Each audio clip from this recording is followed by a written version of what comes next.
What is up, everybody? This is Stevie Breach coming to you here today, driving home. Today was Sunday. It was the day after Money in the Bank in 2025. Listened to a lot of reviews, listened to a lot of videos today while I was at work. Pretty busy day, and honestly, I ended up getting hosed and I had to work by myself today. But it seems that a lot of people are kind of down on WWE as of right now, thinking that they've kind of hit like a little bit of a June swoon, I guess you can say. We used to talk about the San Francisco Giants here a lot, that they would be like a great first place team, and then all of a sudden June would come and you just see them fall. That was like in the 90s, back in those days. But we talk about the June swoon a lot on talk radio and things like that. But I think that, WWE goes out of their way to make sure that they hit on all cylinders for the Royal Rumble to WrestleMania season. A lot of people come into play. We are talking a lot about hopefully having The Rock show up. I was thinking The Rock had a chance to win the Rumble. The Rock showed up at Elimination Chamber. We were all thinking that he was going to fix WrestleMania, and it was going to be Cody versus The Rock. So there was a lot of Rock talk. I'm not falling for that crap no more. But, that's kind of what was keeping people fed. And then, the Cody Rhodes versus John Cena, the match delivered a lot of hype, and then it fell a little bit flat. Now, not people really loved the match, with it ending with John Cena hitting him with the belt shot. People wanted to see the John Cena of old, where he just kind of ran over people like he did in the 2010s, where he just beat people and beat people, which is funny.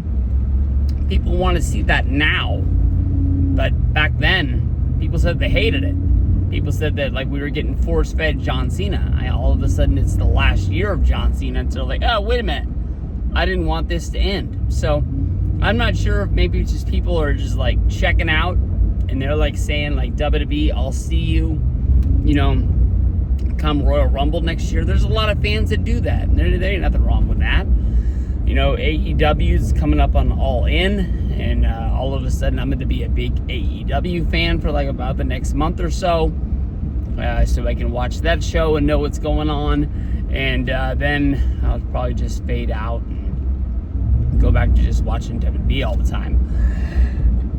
I don't know.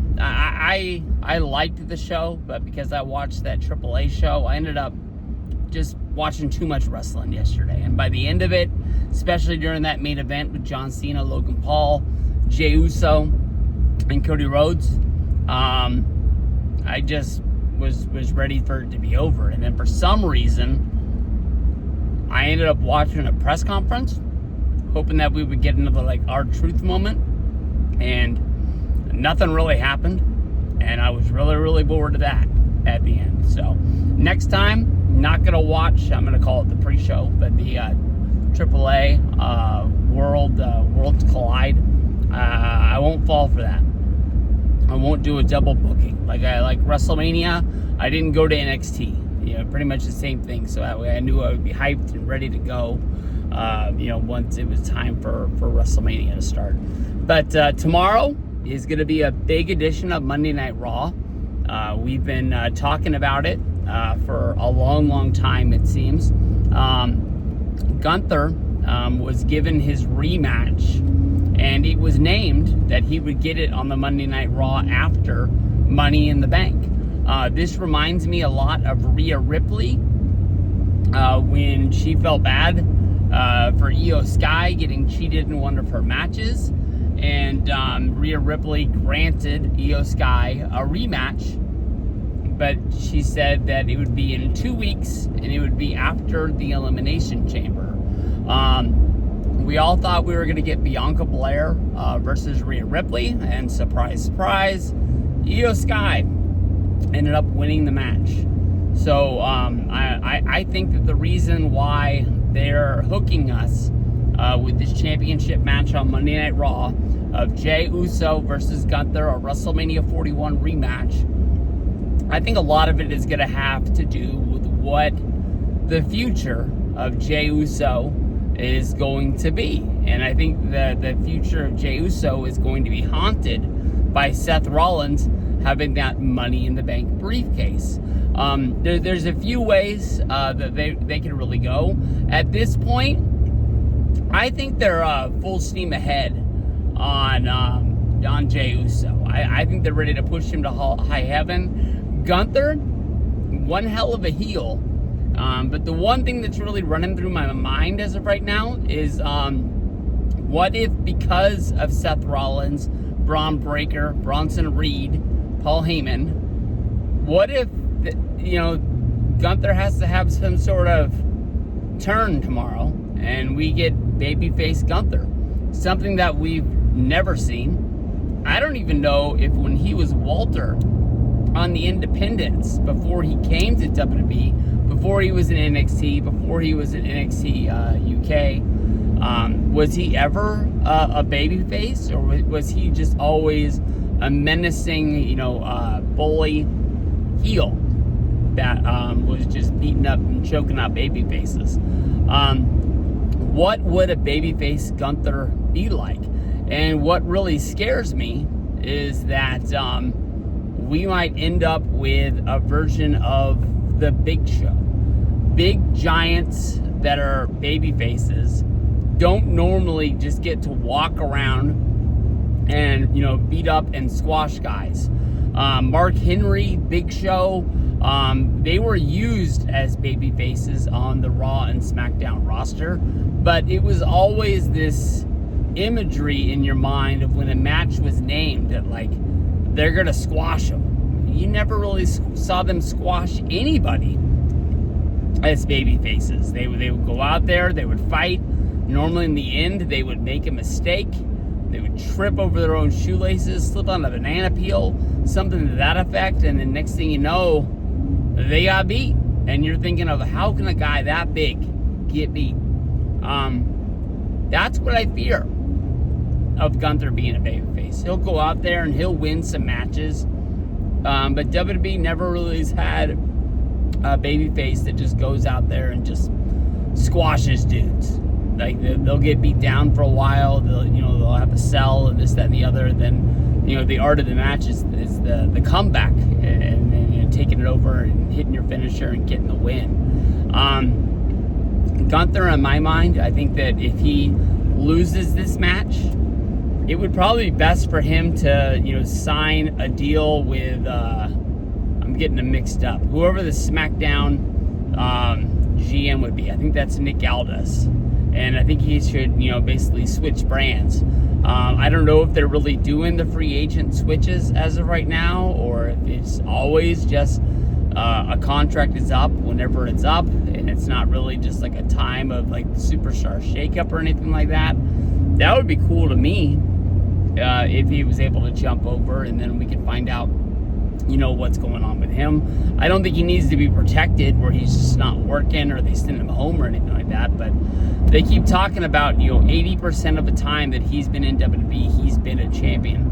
Whether if it's been when he was the heavyweight champion in NXT UK, when he was the world champion in NXT, Intercontinental champion on SmackDown, or when he was holding the world heavyweight belt after he beat Damian Priest at SummerSlam last year. That's a lot of titles in pretty much the short amount of time that he's been working in WWE. This guy is unbeatable. He's basically looking like he's just some dude out of Street Fighter that just can kill anybody.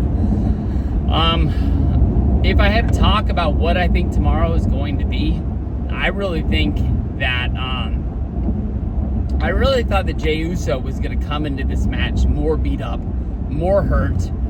This guy, he ran into the ring after Gunther told him not to do it, not to help his friends, to be more selfless and care about yourself because you're a champion. You don't have to surround yourself with people who need your help.